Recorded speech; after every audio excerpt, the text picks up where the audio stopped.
The widow everyone ignored.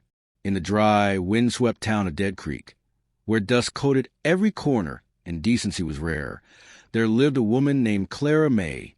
Once, she had been the wife of a blacksmith, but after her husband died in a mysterious fire, the town turned cold toward her. Rumors spread, whispers that she had caused it, that she was cursed, or worse, that she had deserved it. The townsfolk didn't just shun her, they punished her. She was spat on in the street. Children threw rocks at her shack. Shopkeepers doubled her prices, or refused her altogether. Every day, Clara walked with her eyes to the ground, wearing the same torn shawl and bruises that never quite seemed to heal. No one helped her. No one cared, except one man who watched silently from the edge of town and the dry, wind-swept town of Dead Creek, where tumbleweeds rolled through streets like they owned the place and kindness was rarer than rain. There lived a woman named Clara May. The town was small, no more than a saloon, a general store, a church with peeling paint, and a row of sagging wooden homes. But what it lacked in size, it made up for in cruel gossip. Clara May had once been someone. The wife of Edgar May, the local blacksmith. A big-hearted man would sit on his hands in a laugh that made even the sheriff smile.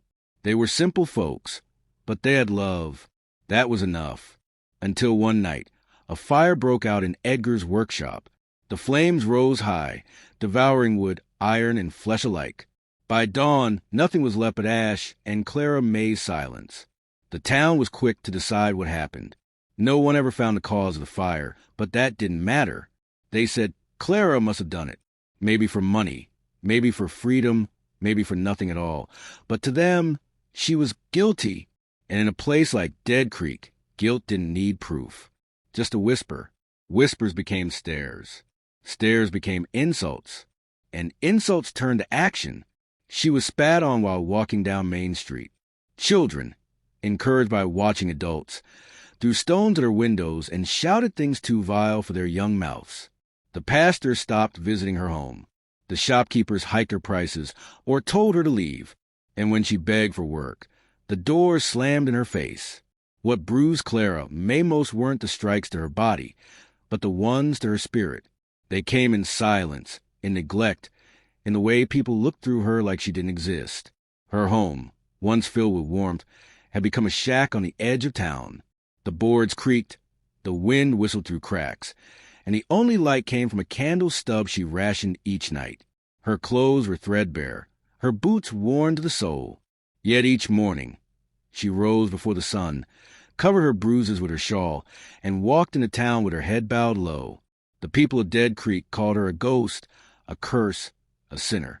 But no one ever called her human. No one helped. No one cared, except one man, who never spoke a word to her. From the edge of town, atop a tall chestnut horse, Samuel Whitlock watched. A man of wealth, land, and power, he never mingled with the others.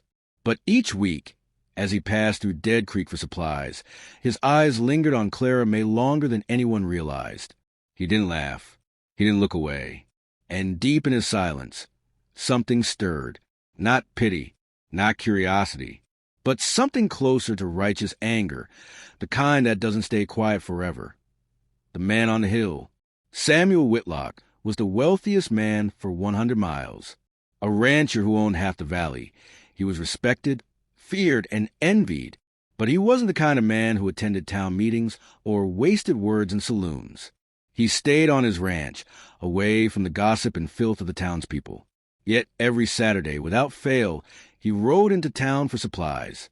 And every Saturday, he saw Clara May bruised, thin, carrying a sack of flour twice her weight, while the townsfolk jeered and stared. He never said a word, until one day, he couldn't stay silent anymore. Samuel Whitlock was the kind of man who needed no introduction in Dead Creek. He didn't wear a badge, but no one crossed him. He didn't own a bank, but half the town owed him money. His land stretched across the valley like a golden quilt. Hundreds of acres dotted with cattle, wheat fields, and ranch hands who knew better than to question his silence. People called him the man on the hill. His ranch sat high on a ridge that overlooked the town, a sprawling estate of whitewashed fences, red barns, and a house built with the kind of lumber no one else could afford.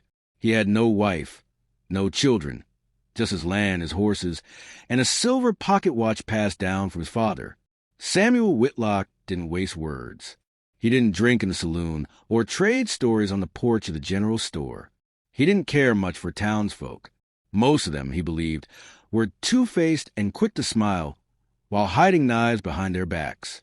He stayed on his land, worked with his hands, and let others chase trouble. But every Saturday, like clockwork, he rode into town. He didn't have to. He had men for errands. But Samuel was a man who liked to see things for himself. He would tether his horse outside the trading post, collect the supplies, salt, oats, soap, ammunition, and leave without fanfare. And every Saturday he saw her, Clara May, walking with her shoulders hunched, carrying a flour sack or a bundle of firewood too heavy for a frame. Her face was pale, her lips chapped, and her shawl did little to hide the bruises on her neck or arms. He'd seen the way shopkeepers shove her out of their stores. He saw children mock her and adults smirk like it was all a joke. Samuel never intervened, but he watched, not out of pity, but something deeper, something unfamiliar. At first, it had been annoyance, disgust at the town's cruelty. But as the weeks passed, that disgust turned into a quiet fury. He had lost people in his life, too. He had buried his mother on that ranch and watched cancer take his sister before she turned 25. He knew grief, and he knew how small people could become in the face of someone else's pain. Still, he stayed silent. Until one Saturday, something snapped. He saw Clara May fall in the dirt outside the mercantile. A man had tripped her on purpose. Her groceries scattered. The crowd just laughed and stepped over her. That was the moment. Samuel stepped off his horse, eyes cold as steel. Without a word, he pushed through the crowd, picked up her sack, and helped her to her feet. Then, turning to the man who tripped her, he said in a voice like thunder, "Do that again, and you'll be digging your teeth out of the street." The laughter stopped. That day, the man on the hill came down, and the town knew something was about to change, the turning point. It was a gray morning when Clara was knocked to the ground in the town square by a drunken farmer who claimed she owed him money. The crowd laughed. A few clapped, but one man did not. Samuel stepped off his horse and walked calmly through the crowd. Without a word, he lifted Clara gently from the dirt and turned to the farmer. "Touch her again," he said, "and I'll bury you on my land so no one ever finds you." The crowd fell silent. Then, without asking permission or offering an explanation, Samuel looked at Clara and said, "Pack your things. You're coming with me." That night, the town was on fire with rumors. But Clara said nothing. She simply left. The turning point. It was a gray morning when Clara was knocked to the ground in the town square by a drunken farmer who claimed she owed him money. The crowd laughed. A few clapped, but one man did not. Samuel stepped off his horse and walked calmly through the crowd. Without a word, he lifted Clara gently from the dirt and turned to the farmer. "Touch her again," he said, "and I'll bury you on my land so no one ever finds you." The crowd fell silent. Then, without asking permission or offering an explanation, Samuel looked at Clara and said, "Pack your things. You're coming with me." That night, the town was on fire with rumors. Healing on the ranch. Samuel gave Clara her own room at the ranch, her own space, her dignity. He never touched her without asking. He never questioned her past. All he offered was kindness, silence, and respect. Weeks passed. The bruises faded. The shadows in her eyes began to lift. She learned to ride, to laugh again. She helped with the books, the cattle, the kitchen. She was no longer the broken widow of Dead Creek. She was Clara May Whitlock, a woman rediscovering her strength. And in time, something deeper grew between them. One morning, as the sun lit up the golden hills, Samuel asked her a single question. "Would you let me be your husband? Not because you own me, but because I see you?" With tears in her eyes, Clara whispered, "Yes, because you see me." But Clara said nothing. She simply left, healing on the ranch.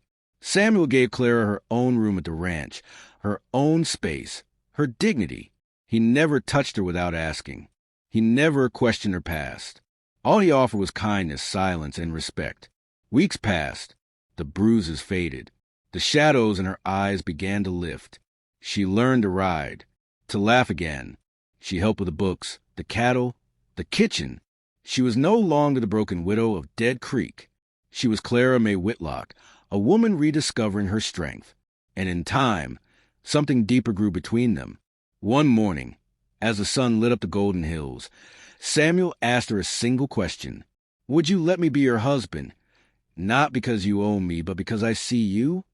With tears in her eyes, Clara whispered, "Yes, because you see me." Samuel's ranch sat high above Dead Creek, nestled in a quiet valley where the wind sang through tall grass and the sun kissed the earth every morning like it was greeting an old friend. For Clara May, it felt like another world entirely. A world far away from judgmental eyes and cruel whispers. A world where healing, though slow, was finally possible. When Samuel brought her home that first evening, he didn't show her to the servant quarters or a guest barn. He led her into the house, his house, and showed her a bedroom of her own, a soft bed with fresh linens, a wash basin with warm water, a wardrobe filled with simple, clean dresses. "This is your room now," he'd said gently. "No one tells you what to do here, not even me." He didn't ask about her past. Not once.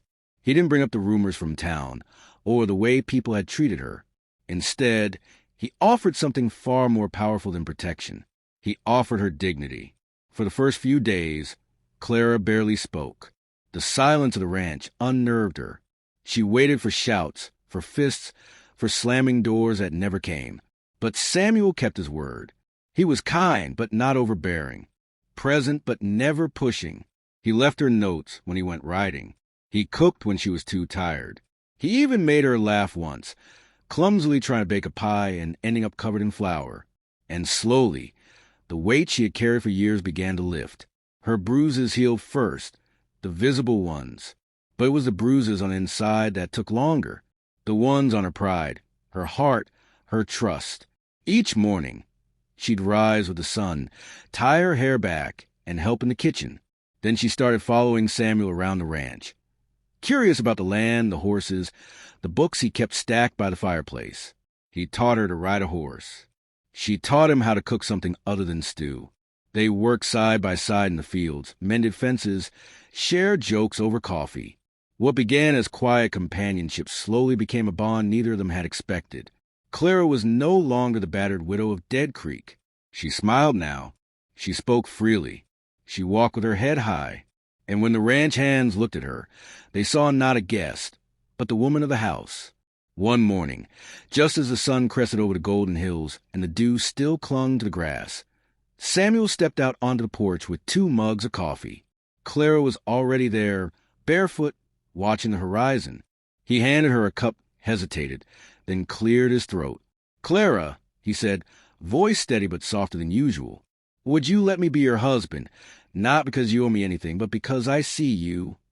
Clara turned, tears already brimming in her eyes. She didn't need to think. She didn't need to wait. She simply whispered, "Yes, because you see me." When Samuel and Clara rode into town again, this time as husband and wife, the townspeople froze. No one laughed now. No one dared raise their voice. Samuel bought out the general store and handed it to Clara as a wedding gift.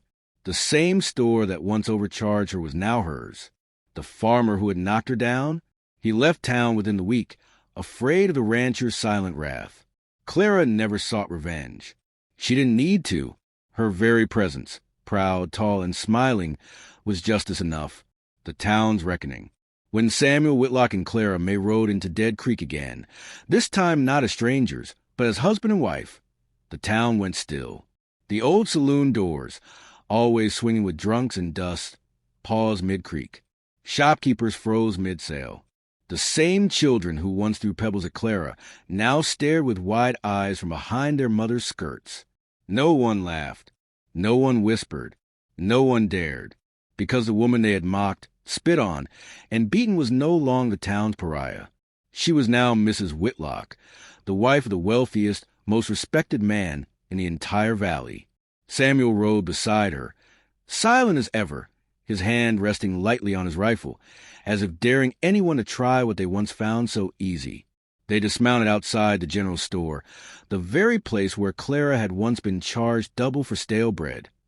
But the owner refused to look in the eye, let alone treat her with fairness. Samuel walked in and within 10 minutes bought the store in full, building, inventory, books, and all. He handed the deed to Clara without fanfare. "This is yours now," he said simply. "No one cheats you again." The townspeople watched in stunned silence as Clara stepped inside, not as a beggar, but as an owner. Her fingers ran gently over the wooden counter, the shelves, the windows. This place had once been a site of humiliation. Now it was hers to command. The store's former owner? He packed his things and left by sundown. And Ralph Jessup, the drunken farmer who had once shoved her into the mud and laughed about it, he didn't even wait that long. He left town within the week. Rumor had it he was last seen riding west, his wagon barely packed, his eyes darting like a hunted man.